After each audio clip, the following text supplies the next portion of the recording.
പ്രിയ കൂട്ടുകാരെ, എല്ലാവർക്കും എൻ്റെ ഹൃദയം നിറഞ്ഞ നമസ്കാരം. ലോകപ്രസിദ്ധനായ വില്യം ഷേക്സ്പിയറുടെ ലോകോത്തരമായൊരു നാടകം കഥാപ്രസംഗമാക്കുന്നു കിങ് ലിയർ.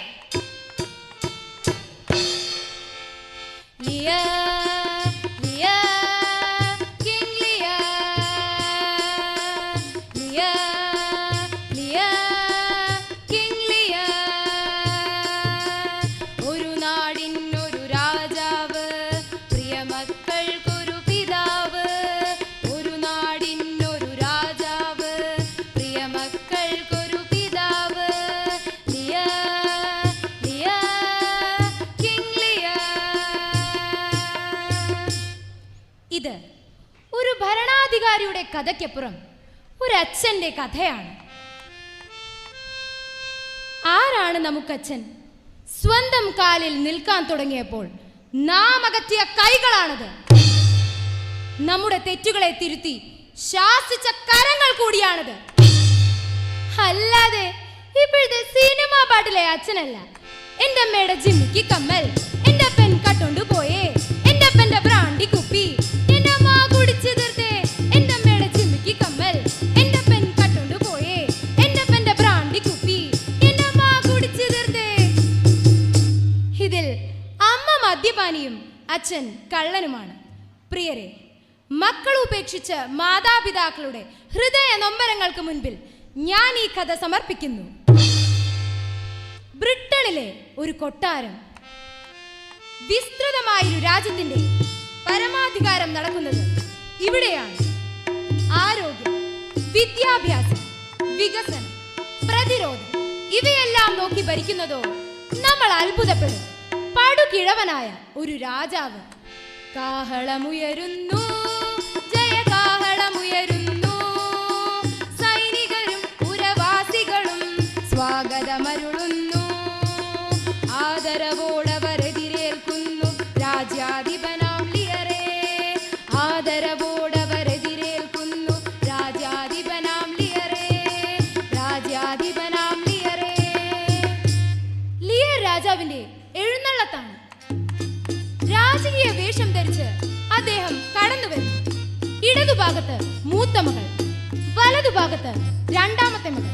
രണ്ടുപേരും വിവാഹിതരാണ്. തൊട്ടുപുറകിൽ അവിവാഹിതയായ ഇളയ മകൾ. ഒരു സൗന്ദര്യ സാക്ഷാത്കാരം. പാരം നീണ്ടിരുണ്ട കേശഭാരം കണ്ടുകൊണ്ട് കരിങ്കാറും വണ്ട് മിണ്ടൽ പൂണ്ട് കരഞ്ഞിടുന്നു. ആകപ്പാടെ നല്ല നല്ല ശോകത്തേടമിഴിമാരും മോഹപ്പെടും ഇവളുടെ പൊന്മുഖം കണ്ടാൽ. അവളുടെ പേര് ഡീലിയ, കോഡീലിയ. കൂടാതെ ഫ്രാൻസിലെ ഒരു രാജകുമാരൻ എത്തിച്ചേർന്നിട്ടുണ്ട്. ഫ്രാൻസിന്റെ ഭരണാധികാരിയായ ഒരു സുമുഖൻ. സുപ്രധാനമായൊരു തീരുമാനം രാജാവ് സദസ്സിനെ അറിയിക്കുന്നു. എനിക്ക് പ്രായമേറി, അതുകൊണ്ട് തന്നെ രാജ്യഭരണത്തിൽ നിന്നും ഞാൻ ഒഴിവാവുകയാണ്. ഈ നാടിന്റെ സർവാവകാശവും ഞാൻ എൻ്റെ 3 പെൺമക്കൾക്കുമായി വീതം വയ്ക്കുന്നു. ആദ്യം എൻ്റെ മൂത്ത മകൾ തന്നെ അവളുടെ സ്നേഹം അറിയിക്കട്ടെ. അവൾ എഴുന്നേറ്റു. അച്ഛനെ സ്നേഹിക്കുന്നു ജീവന്റെ ജീവനായി, അച്ഛനെ പൂജിക്കുന്നു ആരാധ്യ ദേവനായി, അച്ഛനെ സ്നേഹിക്കുന്നു ജീവന്റെ ജീവനായി, അച്ഛനെ പൂജിക്കുന്നു ആരാധ്യ ദേവനായി. അച്ഛനാണ് എനിക്കെന്റെ ആത്മശക്തി, അച്ഛനാണ് എനിക്കെന്റെ രക്തവും ജീവനും, അച്ഛനാണ് എനിക്കെന്റെ രക്തവും ജീവനും.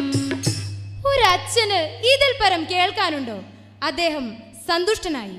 രണ്ടാമത്തെ മകൾക്ക് എന്താണ് പറയാനുള്ളത്? അവളും ചേച്ചിയെ പോലെ തന്നെ അഭിപ്രായം പ്രകടിപ്പിച്ചു. ഇനി ഇളയ മകൾക്ക് എന്താണ് പറയാനുള്ളത്? പ്രിയ പിതാവേ, എന്നോട് ക്ഷമിക്കണം. സ്തുതിവചനങ്ങൾ പറയുവാൻ ഞാൻ ഇഷ്ടപ്പെടുന്നില്ല. സ്നേഹം അത് വാക്കുകൾ കൊണ്ട് പ്രകടിപ്പിക്കേണ്ടതല്ല. ഞാനൊന്ന് ചോദിച്ചോട്ടെ, അച്ഛനെ മാത്രമേ സ്നേഹിക്കുമെന്ന് ഈ ചേച്ചിമാർക്ക് എങ്ങനെ പറയാൻ കഴിയും? ഇവർക്ക് ഇവരുടെ ഭർത്താക്കന്മാരോട് യാതൊരു സ്നേഹവുമില്ലേ? ഞാൻ വിവാഹിതയാകുമ്പോൾ എന്റെ സ്നേഹത്തിന്റെ പകുതി ഞാൻ എന്റെ ഭർത്താവിന് നൽകും. അതൊരലർച്ചയായിരുന്നു. നീയും നനഞ്ഞ നീതിയും പോനിന്റെ ന്യായവാദങ്ങൾ തൻ ജൽപ്പനക്കെട്ടുമായി ഇല്ല നന്നാവുകിൽ ഒരു നാളിലും പെണ്ണെ, പുല്ലുപോൽ നിന്നെ അവഗണിക്കുന്നു ഞാൻ. നാശം പിടിച്ചോളെ, ഇത്രയ്ക്കായൂടി നിന്റെ ധിക്കാരം. ഇന്നു മുതൽ ഞാൻ നിന്റെ അച്ഛനല്ല, നീ എന്റെ മകളുമല്ല. എന്റെ സ്വത്തിന്റെ ഒരു അംശം പോലും ഞാൻ നിനക്ക് തരില്ല. ആ പിതാവ് തന്റെ സ്വത്തുക്കളെല്ലാം 2 പെൺമക്കൾക്കുമായി വീതം വെച്ചു. ലിയർ രാജാവ് സ്വത്തൊന്നും എടുത്തില്ല. ഈ സമയം ഫ്രാൻസിലെ ആ രാജകുമാരൻ ഡീലിയയെ ആശ്വസിപ്പിക്കുന്നു. ഡീലിയ, സ്വത്തുക്കളെല്ലാം നഷ്ടപ്പെട്ടുവെങ്കിലും സ്വഭാവ ശുദ്ധി കൊണ്ട് നീ സമ്പന്നയാണ്. നീ പോരുന്നു എന്റെ കൂടെ? ഫ്രാൻസിന്റെ മഹാറാണിയാകുവാൻ ഞാൻ നിന്നെ ക്ഷണിക്കുന്നു. ഒരിടത്ത് നഷ്ടപ്പെട്ടത് മറ്റൊരിടത്ത് പരിഹരിക്കപ്പെടുമെന്നല്ലേ? അവൾ സമ്മതമറിയിച്ചു. ദാ ഒരു കപ്പൽ നീങ്ങുന്നു. അതിൽ ഫ്രാൻസിലെ ആ രാജകുമാരനൊപ്പം ഡീലിയായി. 2 ആഴ്ച കഴിഞ്ഞപ്പോൾ ലിയർ രാജാവും പരിവാരങ്ങളും മൂത്ത മകളുടെ വസതിയിൽ താമസം ആരംഭിച്ചു. ഇനി 1 മാസം അവിടെയാണ്. രാജകാര്യങ്ങൾ നോക്കേണ്ട, ജനങ്ങളുടെ വിശേഷങ്ങൾ അറിയേണ്ട, യാതൊരു അധ്വാനവും വേണ്ട. എന്തൊരു സമാധാനം! പലപ്പോഴും അവിടെ പാട്ടും നൃത്തവുമാണ്. തകിട തിന്തിമി തകിട തിന്തിമി തകിട തിന്തിമി തേയ്, തകിട തിന്തിമി തകിട തിന്തിമി തകിട തിന്തിമി തേയ്. തപ്പുകൊട്ടി താളമിട്ട് പാട്ടുപാടി നൃത്തമാടി ആനന്ദമായി ആഘോഷമായി കൊട്ടാരമാകെ ഉണർന്നേ. തകിട തിന്തിമി തകിട തിന്തിമി തകിട തിന്തിമി തേയ് തിന്തിമി തേയ്. നിർത്ത്! എന്താ ഇവിടെ? മൂത്ത മകളുടെ കനത്ത ശബ്ദം. ഒരു രാജ്യം ഭരിച്ച ഭരണാധികാരിയാണ് 100 മാടമ്പികളുമൊത്ത്. ഇതിവിടെ പാടില്ല, ഞാൻ അനുവദിക്കില്ല. അച്ഛൻ എന്തിനാ ഈ 100 പേർ? എന്തൊക്കെ നാശങ്ങൾ അവരുണ്ടാക്കിയിരിക്കുന്നത്? ഇവരെ വേഗം പറഞ്ഞു വിട്ടേക്ക്. പറ്റില്ലെങ്കിൽ അച്ഛനെ പറയുന്നോ? കൊടുങ്കാറ്റിന്റെ വേഗതയിലാണ് അവർ പോയത്. നേരം അർദ്ധരാത്രിയോടടുക്കുന്നു. 2ാമത്തെ മകളെ വിളിച്ചുണർത്തി. എന്താ അച്ഛാ, എന്താ ഈ അസമയത്ത്? ചേച്ചിയുടെ കൂടെ 15 ദിവസമല്ലേ ആയുള്ളൂ? 1 മാസമല്ലേ അവിടെ കഴിയേണ്ടത്? എനിക്കൊന്നേ പറയാനുള്ളൂ, ചേച്ചിയുടെ അടുത്തേക്ക് തന്നെ തിരിച്ചു പോകണം. ചെന്ന് ക്ഷമ ചോദിക്കണം. 1 മാസം കഴിഞ്ഞ് ഇങ്ങോട്ടേക്ക് വന്നാൽ മതി. പിന്നെ വരുമ്പോൾ ഒരു കാര്യം, ഈ പരിചാരകരാരും കൂടെ പാടില്ല. 2ാമത്തെ മകളുടെ പൊട്ടിത്തെറിക്കുന്ന വാക്കുകൾ കേട്ട് ആ പിതാവ് സ്തംഭിച്ചു പോയി.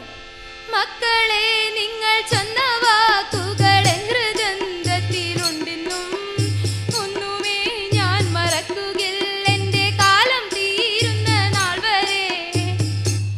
മക്കളുടെ സ്നേഹമില്ലായ്മയും സ്വാർത്ഥതയും ലിയർ രാജാവിന് മനസ്സിലായി.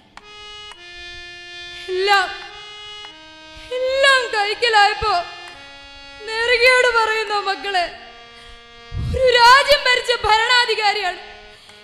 ഇനി ഒരു ഭിക്ഷക്കാരനെ പോലെ നിന്റെയൊക്കെ കൂടെ കഴിയണമെന്നോ? ഓ ജീസസ്, ഈ മക്കളെയാണല്ലോ ഞാൻ ഓമനിച്ച് വളർത്തിയത്. ലിയർ ഇരുളിലേക്ക് ഇറങ്ങി നടന്നു. പെട്ടെന്ന് എവിടെ നിന്നോ ഒരു പരിഹാസഗാനം. പെട്ടിക്കുള്ളിൽ പണമേറുന്നോരച്ഛനെ നോക്കാൻ ആളുണ്ട്, ആളുണ്ട്, ആളുണ്ട്, ആളുകൾ അനവധിയുണ്ട്. സമ്പത്തെല്ലാം വീതം വെച്ചോരച്ഛനെ നോക്കാൻ ആളില്ല, ആളില്ല, ആളില്ല. അച്ഛനെ നോക്കാൻ ആളില്ല, അച്ഛനെ നോക്കാൻ ആളില്ല. മഴ തുടങ്ങി. കനത്ത മഴ, ശക്തിയായ കാറ്റ്. ഇതൊക്കെ അവഗണിച്ച് ലിയർ മുന്നോട്ട് നടന്നു. കുറച്ചു കഴിഞ്ഞ് നോക്കിയപ്പോൾ കൂടെ ഉണ്ടായിരുന്ന സേവകരെ ആരെയും കാണാനില്ല. പെട്ടെന്ന് ആ വൃദ്ധൻ തലചുറ്റി താഴേക്ക് വീണു. ഈ സമയം രാജാവിനെ അടുത്തറിയാവുന്ന ഒരു പൗരൻ അദ്ദേഹത്തെ ആ ചെടിക്കുഴിയിൽ നിന്നും പൊക്കിയെടുത്ത് ഡോവർ എന്ന സ്ഥലത്തുള്ള ഒരു ചെറുമാടത്തിൽ കൊണ്ടുവന്ന് കിടത്തി. വെള്ളവും ഭക്ഷണവും കൊടുത്തു. മാനസിക നില ആകെ തെറ്റിയതുപോലെ. പോയി പോയി, എല്ലാം പോയി. തനി ഭ്രാന്താവസ്ഥ. 2 ആഴ്ച കഴിഞ്ഞപ്പോൾ ഡോവർ തുറമുഖത്ത് ഒരു കപ്പൽ വന്നെടുത്തു. ഒരു വലിയ സൈനിക സന്നാഹം തന്നെ ആ കപ്പലിലുണ്ട്. കൂടെ ഡീലിയായി. അച്ഛനെ കണ്ട നിമിഷം അവൾ നിശ്ചലയായി. ദൈവമേ, ഞാനീ കാൺമതെന്നച്ഛനോ അതോ ഭ്രാന്തനോ? ഇല്ല, സഹിക്കാവതല്ല ഈ കാഴ്ച. രക്തബന്ധങ്ങളെ മാപ്പിൽ ഒരിക്കലും. അധികം വൈകാതെ തന്നെ ഡീലിയ അച്ഛന്റെ സുരക്ഷിതത്വം ഏറ്റെടുത്ത് വിദഗ്ധ ചികിത്സ നൽകി. 2 ആഴ്ച കഴിഞ്ഞ് ഓർമ്മ തിരിച്ചു കിട്ടിയ എലിയർ മകളെ തിരിച്ചറിഞ്ഞു. മോളെ ഡീലിയ, നീ എന്നോട് ക്ഷമിക്കണം. വലിയ തെറ്റാണ് ഞാൻ നിന്നോട് ചെയ്തത്. ഞാൻ ഒരു വിഡ്ഢിയായ പിതാവാണ്. എന്റെ മോള് എന്നെ വിട്ടു പോകരുത്, എന്നെ ഒറ്റയ്ക്കാക്കരുത്. പെട്ടെന്ന് പിന്നിൽ നിന്നൊരു ശബ്ദം കേട്ട് തിരിഞ്ഞു നോക്കുമ്പോൾ തന്റെ സൈന്യവും സഹോദരിമാരുടെ സൈന്യവും തമ്മിൽ ഭീകരമായൊരു പോരാട്ടം. വാളും പരിചകളും കൂട്ടിമുട്ടുന്നു. ഇരുഭാഗത്തും സൈനികർ പിടഞ്ഞു വീഴുന്നു. വാൾമുനകൾ ജീവനപഹരിക്കുന്നു. ആ പടനിലമാകെ രക്തപ്രവാഹം. ഫ്രാൻസിയൻ സേനയ്ക്ക് പിടിച്ചു നിൽക്കാനായില്ല. അവർ പരാജിതരായി. ആ നിമിഷം തന്നെ സൈനികർ ഡീലിയായെ പിടികൂടി. വിട്, എന്നെ വിട്. സഹോദരിമാരെ, ഒരച്ഛന്റെ മക്കളാണ് നമ്മൾ, ഒരമ്മയുടെ വയറ്റിൽ പിറന്നവർ. പക്ഷേ അവരത് കേൾക്കാൻ കൂട്ടാക്കിയില്ല. കുടില തന്ത്രമൊരുക്കി ജീവിത വഴികൾ തേടുന്നു. ദുഷ്ടബുദ്ധികൾ വാഴും ഇവിടെ കപടവേഷവുമായി, കപടവേഷവുമായി. സ്വാർത്ഥലാഭം മാത്രമാണവർ കണ്ണുവയ്ക്കുന്നു. മിത്രബന്ധം ചതിയൊരുക്കി പകിടയെറിയുന്നു, പകിടയെറിയുന്നു. ഇവർ രാജ്യദ്രോഹിയാണ്. അനുമതി കൂടാതെ മറ്റൊരു രാജ്യത്തേക്ക് കടന്നു കയറി ഇവിടെ മരിക്കുന്നത് വരെ തൂക്കിക്കൊല്ലാൻ ഈ ഭരണകൂടം വിധിക്കുന്നു. ശിക്ഷ നടപ്പാക്കും മുമ്പ് അവൾ ഉറക്കെ വിളിച്ചു പറഞ്ഞു, കെട്ടഴിഞ്ഞ കാട്ടുകുതിരകളെ, ഈ ആകാശത്തിനും ഭൂമിക്കുമിടയിലുള്ള നിങ്ങളുടെ ഭരണക്രമം ഏകാധിപത്യമാണ്. അതുണ്ടാക്കുവാൻ പോകുന്ന വലിയ ദുരന്തത്തിന്റെ ശിക്ഷ പ്രവചനാതീതമാണ്. എല്ലാ കോട്ടക്കൊത്തളങ്ങളും പുരാവസ്തുവാകും. എല്ലാ പീരങ്കികളും നിശബ്ദമായി തുരുമ്പെടുക്കും. എല്ലാ സുൽത്താൻമാരും വെളിച്ചമില്ലാത്ത ഗുഹയിലൂടെ ഒളിച്ചോടും. ഇതിനകം ആ കൊലക്കയർ അവളുടെ കഴുത്തിൽ മുറുകി.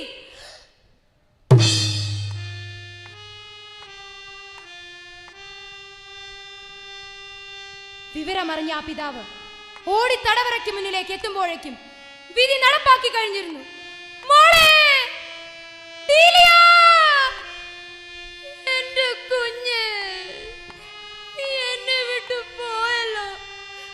പട്ടിക്കും എലിക്കും കുതിരയ്ക്കും ജീവനുണ്ട്. എന്റെ ഡീലിയ മോക്ക് മാത്രം ജീവനില്ല. മോളെ ഡീലിയ. ഹൃദയം നിശ്ചലമായ ആ പിതാവ് കുഴഞ്ഞു താഴേക്ക് വീണു. നാം ഒന്ന് നിരൂപിക്കും, മറ്റൊന്നായി തീരും ഫലം. നാം അത് കണ്ടാർത്തരായി നിഷ്ഫലം വിലപിക്കും. ജീവിതം ഓർത്താൽ ഒരു കടങ്കഥയാണ്. ആർക്കും ആവില്ല ശരിയായൊരുത്തരം സ്ഥാപിക്കുവാൻ. തീവ്ര ദുഃഖത്തിന്റെ പെയ്തിറങ്ങിയ കാർമേഘം പോലെയായി ലിയറുടെ അന്ത്യം അവിടെ പൂർണ്ണമാകുന്നു. King Lear.